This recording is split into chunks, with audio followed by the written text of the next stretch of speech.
Actes chapitre 1 verset 8. Batange luiso. Nana zana WhatsApp. Ah ciao. Actes chapitre. Allez-y. Boko yamba nguya. Molimo mosanto okitela bino. Bozala bazengene ke nanga na Jérusalem, na Judée, na Samarie, na ba extrémité de la terre. Na sima koloba bongo atombwami wana baotala ye. Luc 4:18. Luc 4:18.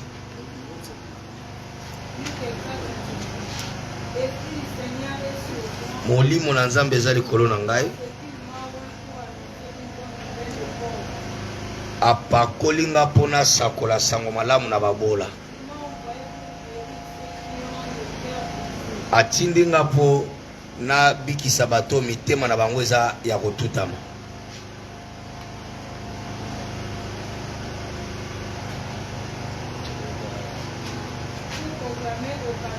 Ciao. On a proclamé na captif délivrance. Et mon ante na ba aveugle le recouvrement de la vie. On a rotinda libre ba opprimé. On a rosakola année ya grâce ya kolon. Amen. Amen. Amen. Amen. Asseyez-vous. Comment augmenter la prophétie? Vous voulez prophétiser, comment augmenter la prophétie?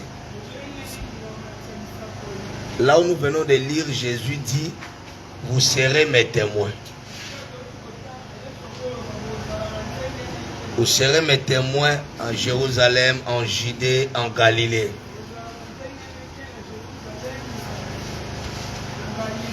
En Judée et en Galilée. Maintenant, comment augmenter la prophétie? La prophétie comme un don a besoin d'être entretenue. Voilà. Alors, numéro 1, avoir une vie de sanctification et de prière constante.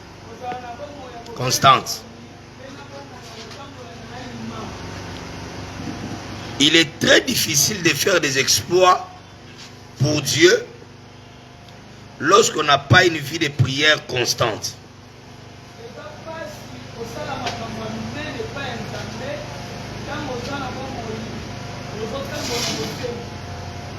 Il est très difficile de faire les exploits avec Dieu si on n'a pas une vie de prière constante.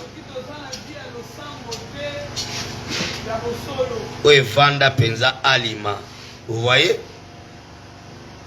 la prière, c'est le seul moyen qui nous accorde avec Dieu par sa volonté.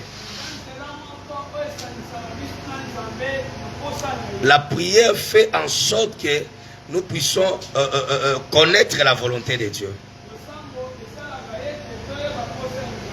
Un homme sans une vie de prière constante ne peut pas vivre la volonté de Dieu parfaite. Surtout s'il faut avoir aussi l'habitude de beaucoup prier en langue. Je vous avais dit, les plus grands prophètes, parmi les prophètes, ma prophète Obasakolara Mingi, c'est-à-dire, il faut avoir l'habitude de beaucoup prier en langue. Parce que celui qui prie en langue, il s'édifie lui-même. Rabababasha. Rekamande brase, robaba saka, rebaba sake, maraba suta, rikababa shaka. Pendant que je prie en langue, je m'édifie d'abord moi-même. Je ne parle pas aux hommes. Je ne parle qu'à Dieu. Et je m'édifie. Alors édifier veut dire construire. Je suis en train de construire mon âme. Amen. On peut aussi ajouter, celui qui veut prophétiser doit mener une vie de sacrifice, c'est-à-dire de jeûne. À la prière, il faut ajouter les jeûnes. Les jeûnes nous permettent d'avoir le contrôle sur la chair. Voilà. Vous savez, Moutoua Kokako gêné te banda tongo tipo quoi. Et vous allez pas si pas bando surmonter la tentation. Soyez déjà foufou aux autres au pays qui s'en ont foufouté. Même les tentations, tu ne seras pas discipliné. Alors le jeûne nous permet de contrôler notre corps, de contrôler la chair. Le jeûne aussi nous permet de laisser l'esprit être disponible. C'est pourquoi celui qui veut prophétiser doit avoir une vie de sanctification et une vie de prière constante. Numéro 2, il doit aimer. Chaque jour, il doit désirer la vie de prière. Il doit soupirer à ça. Il doit aspirer la prière. Il doit respirer la prière. En fait, toute ta vie doit devenir la prière. Regardez-moi. Demandez-moi aujourd'hui, j'ai prié combien de fois? Depuis que je me suis réveillé, jusqu'à cette heure, ma bouche ne fait que parler de Dieu. Donc, la vie de prière doit devenir ta vie. Quand on dit soupirer, cela veut dire quoi? Soupirer. Dans les livres des psaumes, on dit, on compare, les psalmistes disent, il compare soupirer, il dit comme un bûche soupire auprès d'un courant d'eau, quand elle a soif, elle nous conseille à faire la même chose quand il s'agit de grandir dans la prière. C'est dans Psaume 42. Celui qui veut exceller dans les domaines prophétiques, donc il doit aimer la prière, aimer la parole, soupirer après la parole, rester dans la parole. Alors, quel que soit le niveau auquel nous opérons, soupirer c'est quoi? C'est avoir la soif. Quel que soit le niveau où Dieu va t'amener, que la soif ne diminue pas. Botalangaya, naza dadi na bino, naza leader, nzamba tombolangai, nzamba pambolangai. Mais regarde, jusqu'à cette heure, je suis là pour vous enseigner. Et je ne vais pas dormir. Je vais aussi prier. Celui qui veut que Dieu l'utilise. Adiani, ne dis pas ce qu'on vient de parler au bureau. Ne le dis pas. Mais dis-moi, j'ai prophétisé sur toi. Je t'ai donné des directives à faire. La prophétie que j'ai donnée, c'est vrai? C'est-à-dire celui qui veut être exact dans ce qu'il dit, il doit soupirer. Soupirer, c'est-à-dire désirer.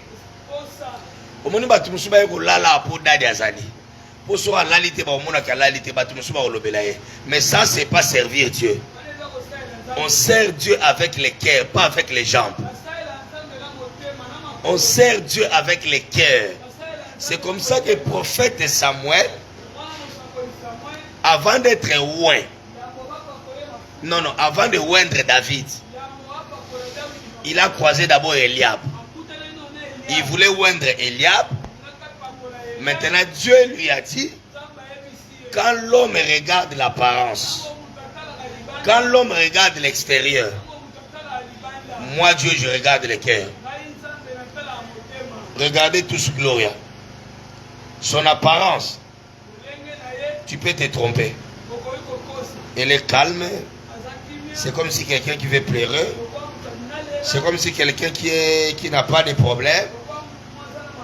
Mais si nous voulons consulter le cœur de Gloria, hey, il y a des choses que tu ne connais pas. Regardez-moi comment Eve est là. Comme une sœur à noirite. Comme quelqu'un qui ne se fâche pas. Dites ensemble avec moi, l'extérieur est différent de l'intérieur. Donc, tu veux aller loin avec Dieu. Garde ton cœur pur.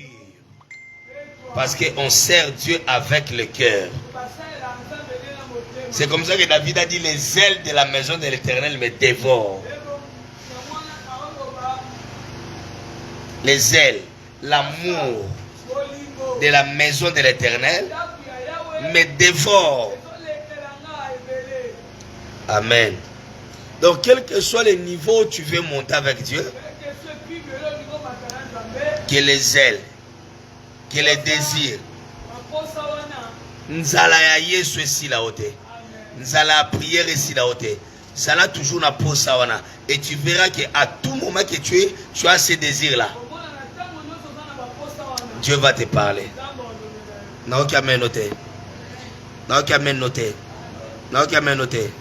Alors c'est justement quand on pense être plein, quand on pense arriver, c'est alors que tu n'es pas encore arrivé.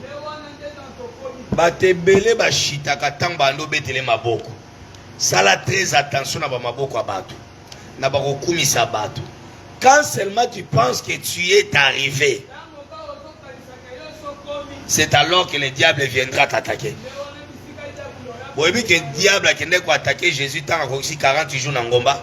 Quand il finit sa prière, quand il termine sa retraite, regardez-moi ici, le diable nous attaque justement quand on finit. L'être aussi ma retraite à 14 jours. Le diable ne t'attaquera pas quand tu as les feux. Mais le diable viendra t'attaquer seulement quand tu te crois arrivé.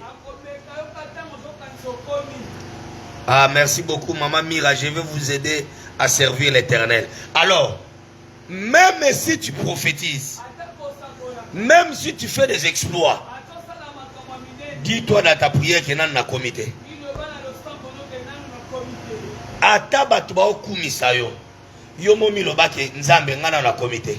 Ngala c'est incapable. Alors, l'humilité précède la gloire. Alors, justement, quand tu penses être arrivé,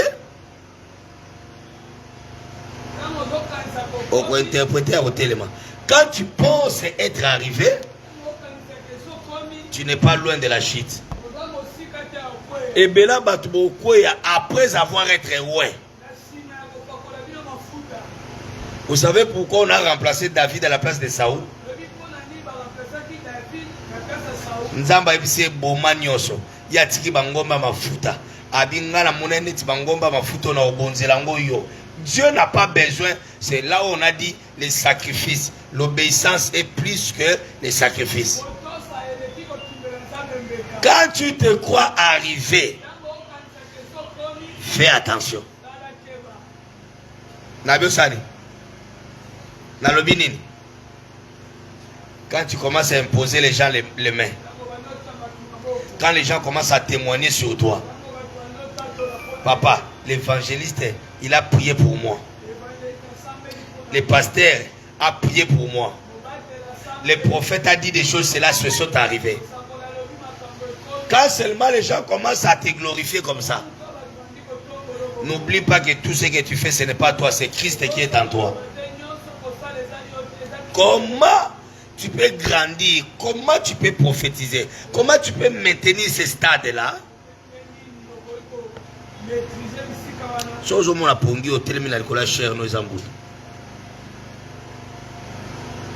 Qu'est-ce qu'il faut faire?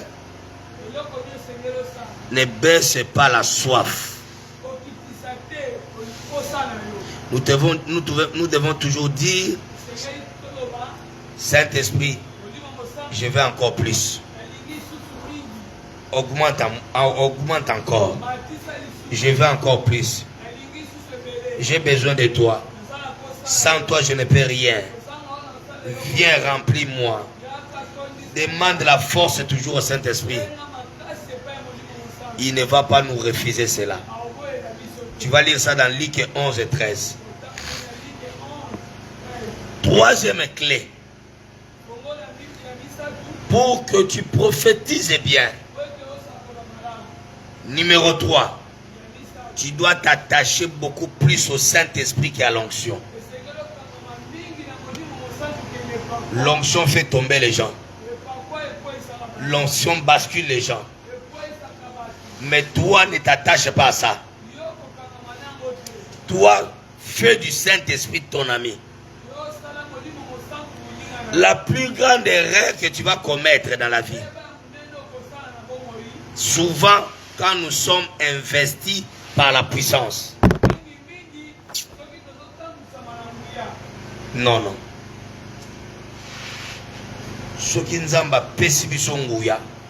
On commence à recevoir les paroles de connaissance. Souvent quand tu commences à prophétiser, tu commences à faire des choses que tu ne faisais pas avant. Quand tu prêches, l'onction t'envahit. Au lieu de t'accrocher au Saint-Esprit qui produit l'onction,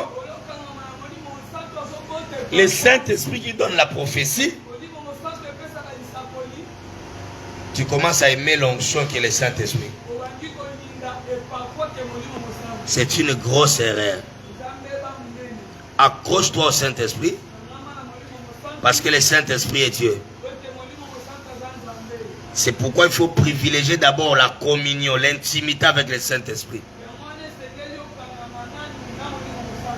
Si tu négliges l'intimité avec le Saint-Esprit,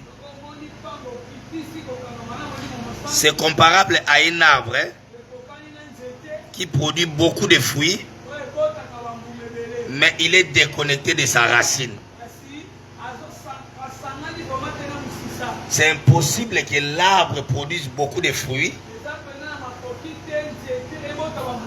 s'il est déconnecté de sa racine.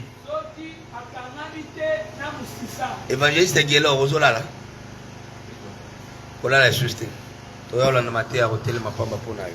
Alors, attache-toi au Saint-Esprit qui a l'onction. Que l'onction a produit. Cela n'est pas venu de l'onction, mais cela est venu du Saint-Esprit. Dans la voisine en Loba, Zala ami intime à Saint-Esprit. Tout solo là. Loba na Zala ami intime à Saint-Esprit. Tu veux que la prophétie grandisse. Quatrième clé.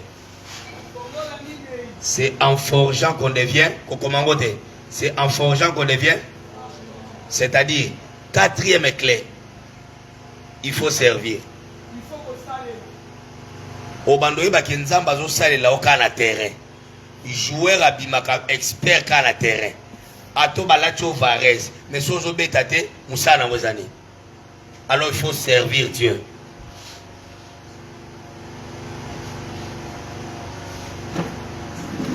Nalobini. Yo atola le yoga.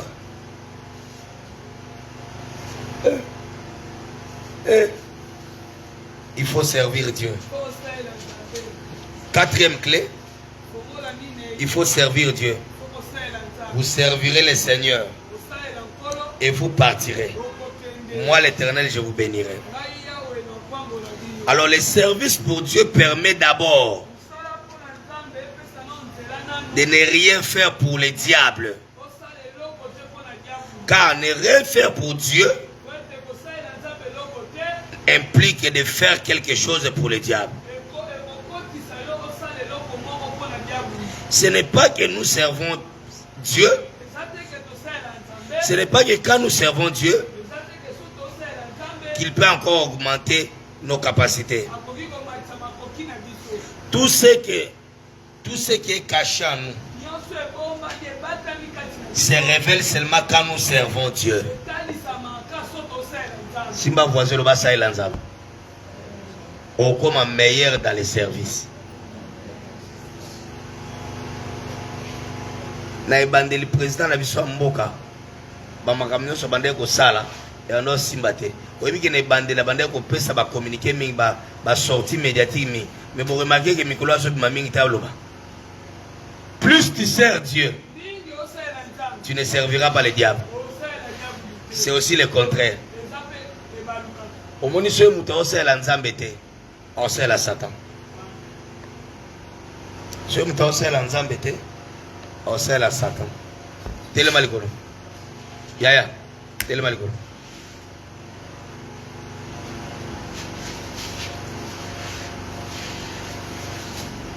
Au monde de Boza na service à nani? Ah? Il y a chose qui n'a pas de fête ya mariage mo ezalaki. Okobo sana po bini musique. Mundimi moko bona mona ki na fête. Ba obeta bilanze mba maya akangi pe. Oyebi ke na maya sa kufa na meya. C'est-à-dire so c'est la nzambe te, o c'est la diable. So po c'est la diable, o c'est la nzambe te. Yango tamba obengo ya osa protocole. Yo servi nzambe na modération. Plus ozo c'est la nzambe ndo koma meilleur. Hein? Plus ozo c'est la nzambe ndo koma meilleur. So ozo c'est la nzambe te. Baningo bazo modéraka. Baningo bazo servir nzambe. Nde baninga na ba koma meilleur. Mwana ngai ko bisanga bi papa bakabelinga sapato. Bakabelo sapato na bilanga te. Bakabelo sapato pozo c'est la nzambe. Bakabelo baobando kabelo biloko po sela nzambe même bano abasi bazalia naza sûr que ce nana pesi biloko eza po ba sela nzambe mukolo reçoit décision sela nzambe te olingo lingate tu serviras le diable ce bo tambola nzela moko na satana te il faut tambola na opposition lobelanga amen. Cinquième clé et la va dernière. Il faut aimer la présence de Dieu. La communion fraternelle. C'est dans Psaume 84, verset 11. Psaume 84, verset 11. Moutoumora linga matza via prophétie fungwama. Ezaka qui cité. Cinquième point, il faut aimer la présence de Dieu. Et la communion fraternelle. Si tu as la présence en Zambé, il faut que tu lingana entre bisons. Simba voisin loba, abandonner via rancune. Entre bisons. Tala pena na peka. Loba to abandeko. To finga na poani. To tonga na pona nini. Balobi molimo akitela ki bango tang bazala ki ensemble. Na chambre haute. Deux choses qui permettent que le Saint-Esprit vienne. Quand vous demeurez ensemble. Dans la communion fraternelle, c'est alors que le Saint-Esprit vient. Or, si le Saint-Esprit descend, la prophétie se libère. Amen. Sixième clé, il faut être humble. Nabandeli, il faut être humble. Il faut être humble. Nabandeli, il faut être humble. Nzambe bato asela kana domaine prophétique. Nzamba linga balolendo te. So kotika na lolendo na domaine a prophétie. Okoma prophète pétage. Yeba ke muto azolo belo c'est le Saint-Esprit. Ce n'est pas toi. C'est le Saint-Esprit. Bachelanga munda a. C'est le Saint-Esprit. Tozana Congo, c'est le Saint-Esprit. Sois humble. Nabandeli sois humble. Lobango na simananga zala humble. Lobango na français soit humble. Kolobela mutute me lobango na mungongo makasi. Kimuluba no na mbujimai. Loba bien ko kimuluba no na mbujimai. Kimuluba no na kananga. Yo solo bate poani. Loba kimuluba no na kananga. Kimuluba no na mwenoditu. Kimuluba no na kabe ya kamwanga. Yeb sa voisin. Kimuluba no na katampa.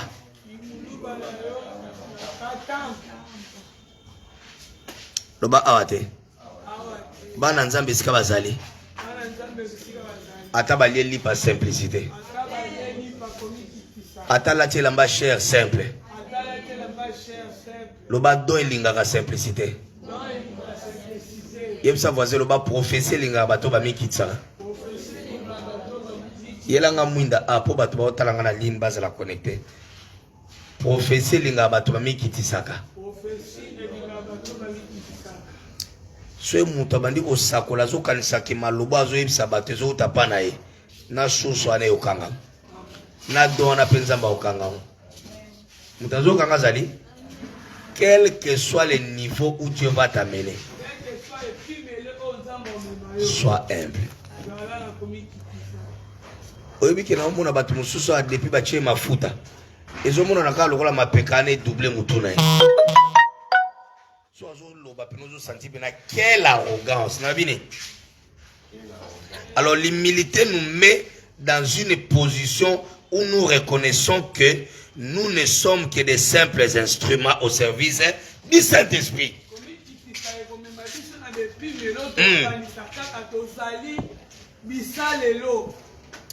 Nanga mutuma loba men.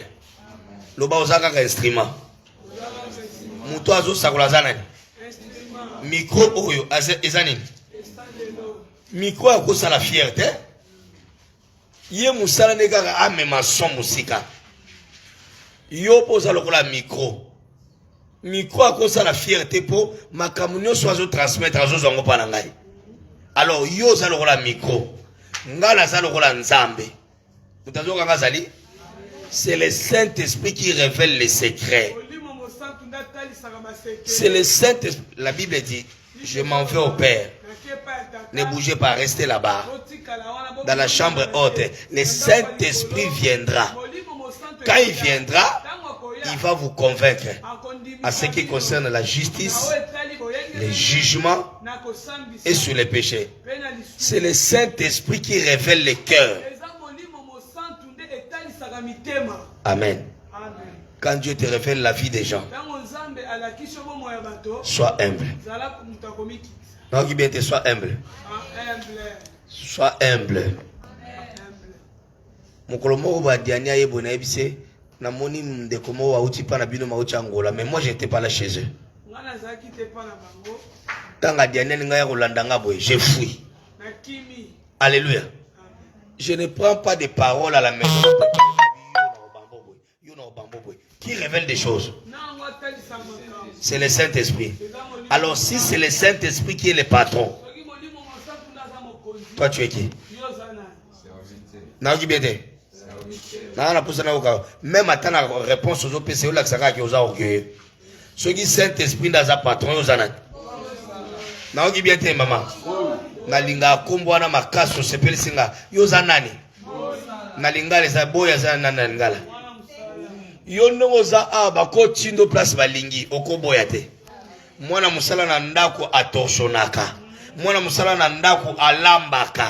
Bilamba ba ochele ateza nye ya kosukola yango. Ya zozela ka salaire. Oh, notre salaire c'est le ciel.